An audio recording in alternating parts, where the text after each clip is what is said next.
চলুন আজ এমন একটা গল্প শোনা যাক যা আমাদের নিজেদের ভেতরের শক্তিকে নতুন করে চিনতে আর জাগিয়ে তুলতে সাহায্য করবে। গল্পটা শুরু করার আগে একটা প্রশ্ন।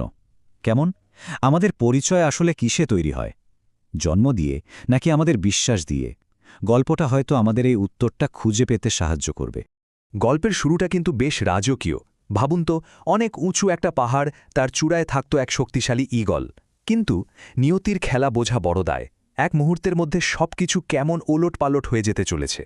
ওই যে ঈগলটার কথা বললাম, তার বাসায় ছিল চারটে মূল্যবান ডিম। ভাবা যায়, পুরো দুনিয়াটা যেন তার পায়ের নিচে, আর সেই বাসাতেই আগলে রাখা ছিল তার ভবিষ্যৎ প্রজন্মকে। কিন্তু হঠাৎই ঘটে গেল এক ভয়ঙ্কর ঘটনা, একটা ভূমিকম্প। আর তাতেই ওই 4টে ডিমের মধ্যে থেকে একটা ডিমের ভাগ্য একদম অন্য পথে ঘুরে গেল, এমন এক পথে যা কেউ কল্পনাও করতে পারেনি। তো পাহাড়ের চূড়া থেকে ছিটকে পড়ার পর কি হলো ডিমটার? ওই ঈগল ছানাটার জীবনটা কিভাবে শুরু হলো? চলুন এবার সেটাই দেখি। ওই যে ডিমটা গড়িয়ে পড়েছিল, সেটা এসে থামল একটা মুরগির খামারে। আর সেখানে এক মা মুরগি ওটাকে খুঁজে পেল। কি আর করবে, নিজের ডিমের সাথেই রেখে দিল ওটাকে। তারপর যখন ডিম ফুটে বাচ্চা বেরোলো, ওই ঈগল ছানাটাকে একদম নিজের বাচ্চার মতোই আদর যত্ন করে বড় করতে লাগল। ব্যাপারটা একবার ভাবুন তো, কোথায় তার জন্ম হয়েছিল আকাশের রাজা হওয়ার জন্য, আর কোথায় সে মুরগিদের সাথে উঠোনে ঘুরে ঘুরে শস্যদানা খুঁটে বেড়াচ্ছে। কি বিশাল, কি আকাশ পাতাল তফাত, তাই না? কিন্তু যতই মুরগিদের সাথে বড় হোক না কেন, ওর ভেতরের আসল সত্তাটা তো আর পুরোপুরি মরে যায়নি, তাই না? মনের গভীরে কোথাও একটা খচখচানি ছিলই, একটা অনুভূতি যে ও আসলে অন্যদের থেকে একটু আলাদা।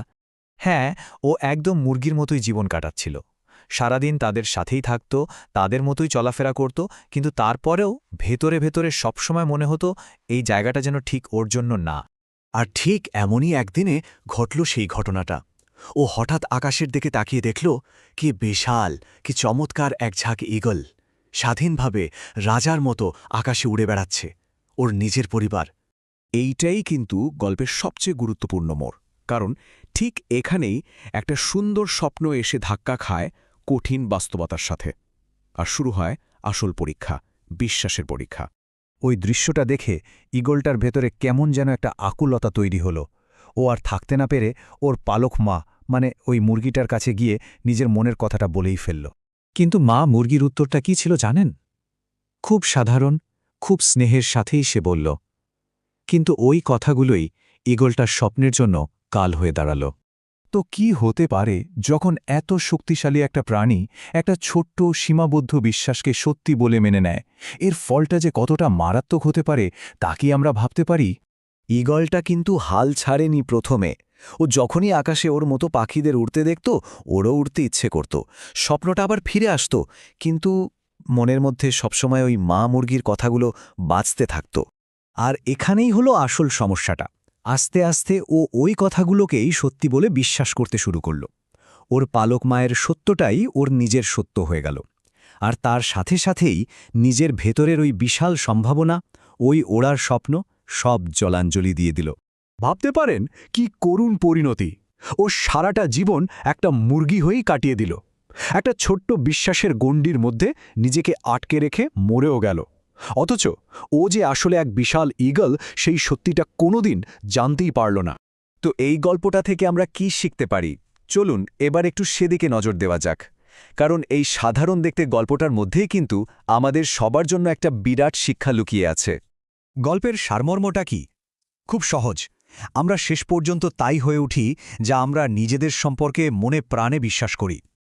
আমাদের বিশ্বাসেরই কিন্তু আসল শক্তি, যা আমাদের জীবনকে গড়ে তোলে।